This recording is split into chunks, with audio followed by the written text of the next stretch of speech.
All it's going to take is another league, whether it be a Kings League, whether it be another organisation starting a league, a small-sided league, should I say, and then to give them a run for their money. And before you know it, it could be curtains, man. What's going on, people, and welcome back to Rootz TV. Goals Wembley is the place. A shout out to Goals for housing one of these. Baller League Week 8. A lot to unpack here. 6 games as always. So let's deep dive straight into it, including a couple of theories why Miniminter and Angry Ginge did not attend their game. So stay tuned for that one. Anyway, let's start off with the first game of the night. Depot Trio versus FC Rule the World. Depot Trio getting back to winning waves after getting spanked the previous week. Yeah, spanked Dave. Shout out Dave Powley, of course.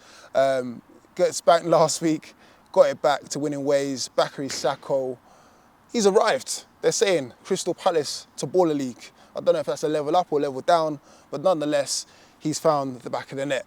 Adam Dawson, shout out to Adam Dawson as well. Kicked things off with a lovely free kick as well. Shout out to Adam D. But yeah, 3-2 win for Depot Trio and FC Rule the World. They're just not looking good, bruv. Like, that's my namesake, Clint. What's going on? I've got to call things how I see it, but could be doing a lot better. But Depot Trio getting the victory and then maintaining that top 4 push as well. Next game, Santan versus MVPs. Now, I don't know how to take Santan. Like, 1 minute they're thrashing teams, next minute they're getting spanked.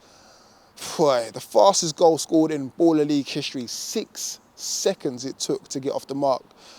Jake Chambers-Shaw with the goal straight out of the blocks.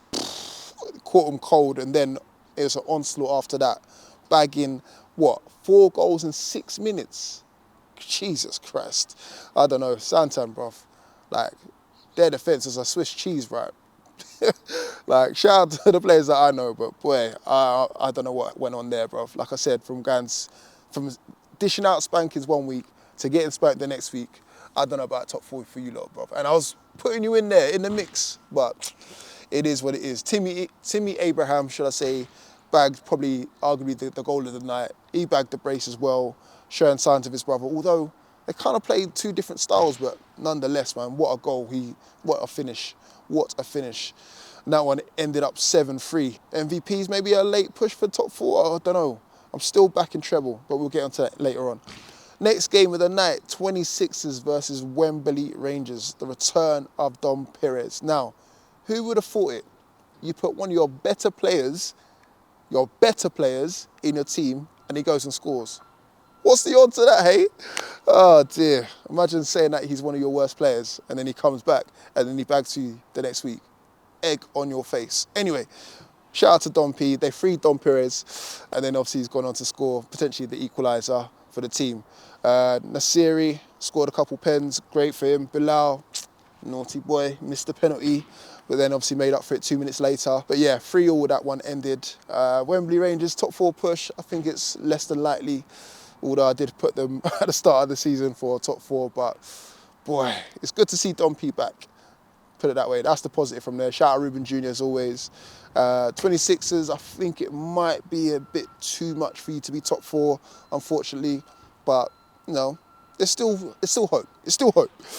Next game, they're calling it the Streamer Derby. United versus M7, or should I say the managerless derby, because neither manager turned up, and there's reasons behind it, apparently, that nobody knows about. Both streamers, obviously, of course, Angry Ginge for United and Miniminter for M7 didn't turn up due to whatever reason. Now, my theory behind it is because of what the CEO said in the previous week. You know, obviously it kicked off in Angry Ginge's last game, and I'm thinking to myself, that's content. That's what people want to see, arguably. Not punches and whatever, but it's content, end of the day.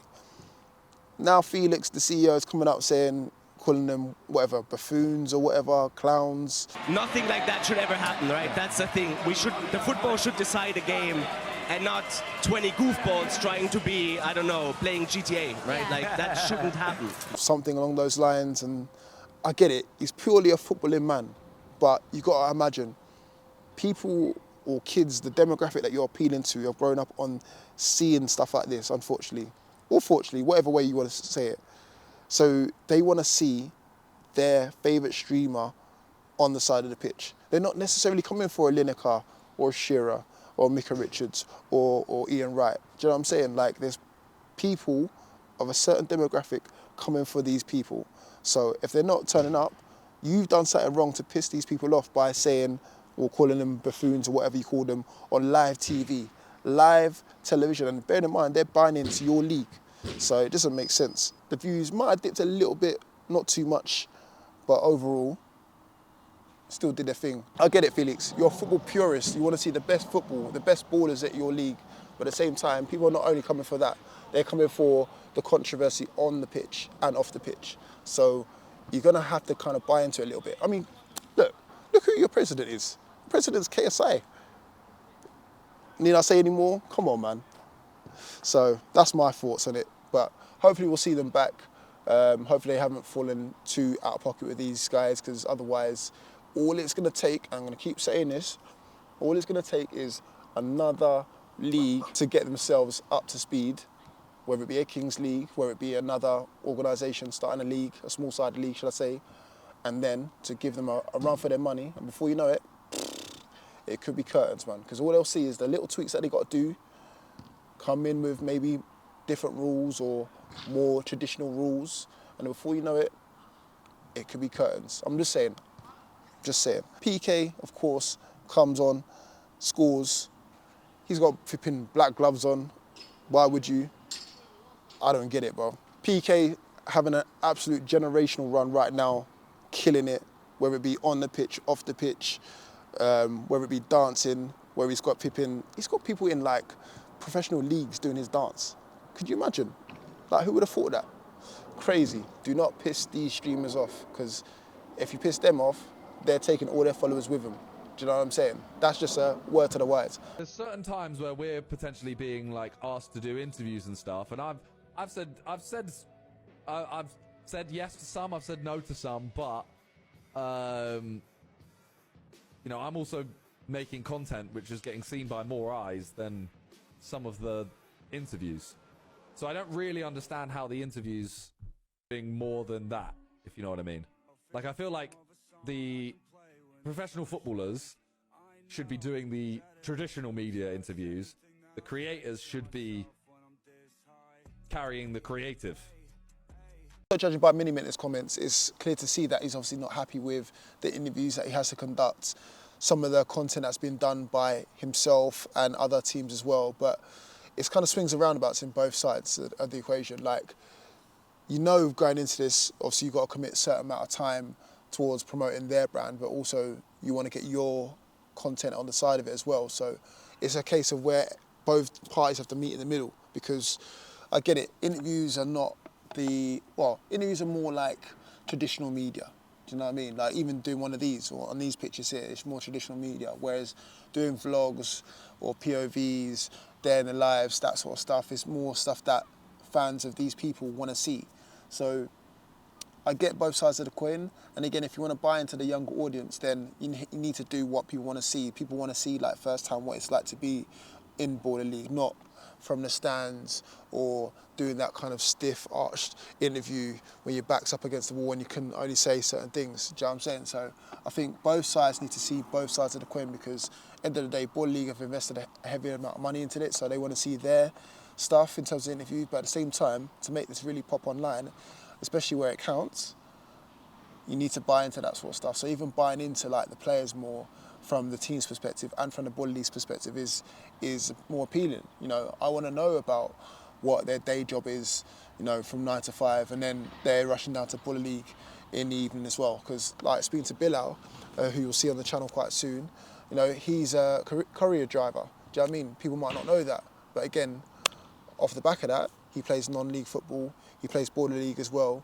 so people want to buy into people's journeys as well. So I think seeing both sides of the coin is very crucial in this point of view, especially leaning more towards the content creator, because you need the content creator audience rather than the traditional media audience. I know it's on Sky Sports, but I think this could have survived without Sky Sports, if I'm being totally honest. Like, Sky Sports probably need this more than Baller League, and Baller League's audience needed them, if that makes sense. But yeah, if they buy into it sooner rather than later, it's a blessing, because otherwise all it takes is a Kings League to come along, spot these little errors, see these little chinks in the armour, and they'll do it. 10 times better buying into it with all the content creators, with probably better players who more recently have quit or finished. Maybe a couple more tweaks with like the ex-pros, you know. For example, PK knows Rio Ferdinand. Rio Ferdinand's done well in terms of buying into that young demographic, that young market, knows a hell of a lot of influencers that love and respect him. And before you know it, they're giving you a run for your money. So Baller League, I would fix up now, get all the content creators that you've alienated or pissed off on side right now. Otherwise, it could be curtains before season 2, being honest. Anyway, on to the next game. Treble versus Vision. Henry Lansbury moving like Declan Rice with his 2 free kicks and that. Wasn't obviously enough to disrupt the eventual scoreline, but Henry Lansbury could still nick a move somewhere. I'm not gonna lie, he's moving warm. He's moving very warm, bit like today. Amin Sassi did his thing, of course. Very good pick by Treble FC. Smalls again getting on the score sheet. He's chasing that golden boot.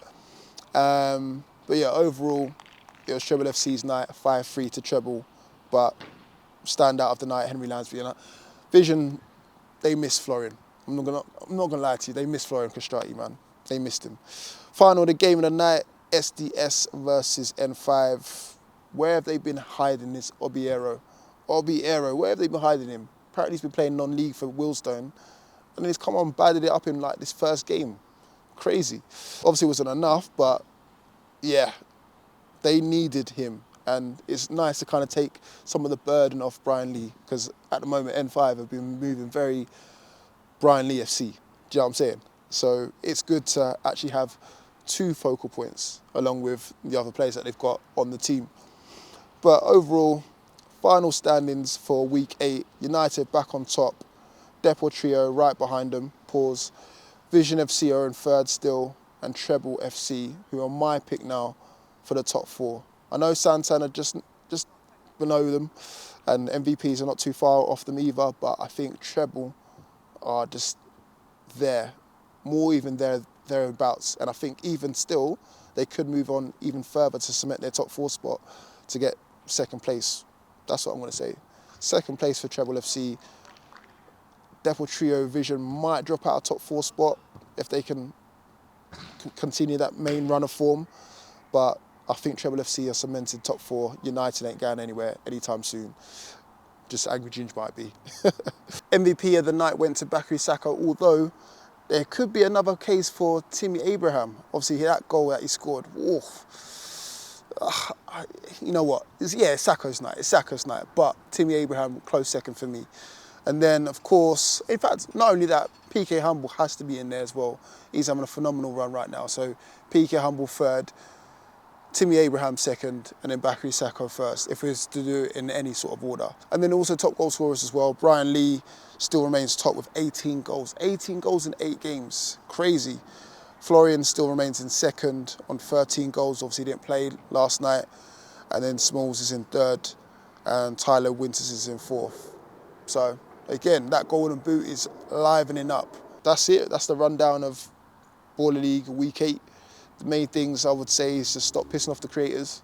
The creators are the reason why so many more eyeballs are on your product. Yes, Sky Sports helps. Yes, some of the ex-pros help. But I think for an online audience, stop pissing off the creators, whether they're involved directly with Baller League or indirectly involved with Baller League. Stop pissing off the creators, because you'll need them as an infrastructure to keep them on side. The moment you start doing that, the moment eyeballs start going elsewhere, the moment Baller League might lose out a sponsor or 2, or might miss the mark in terms of growing this brand, because we all want it to go to potentially season 2, season 3, and so on and so forth. But if you're going to start doing things like that in season 1, lo and behold, what's going to happen in season 2 and season 3. Anyway, that's enough of me rambling on. Hope you enjoyed it. Not much to report on apart from that. Didn't manage to go down there this time.